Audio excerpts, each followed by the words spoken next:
जिस किसी का भी अदब से या फ़नून लतीफ़ा के किसी भी एक शोबे से शग़फ होता है या लगाव होता है, उसका वो बाकी के बारे में भी उसकी क्यूरोसिटी तो होती है।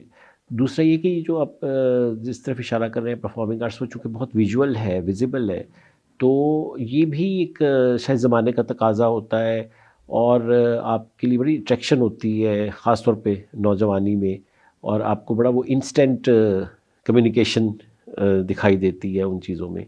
तो लेकिन चूँकि अगर आपको इल्मी और अदबी और तहज़ीबी हवाले से अगर आपकी तरबियत में, आपके अपब्रिंगिंग में कोई रुकावटें नहीं है बल्कि इनकरेजमेंट है, तो फिर आप तो कोई सा भी रास्ता सारे रास्ते एक तरह से आज़मा सकते हैं, देख सकते सही हैं। सही। तो उसमें मगर मैं बताऊँ कि ये इन सारी चीज़ों को स्ट्रेंथ जो मिली मुझे, वो मेरी कहानी और लिखने के काम में वो सामने आई ना।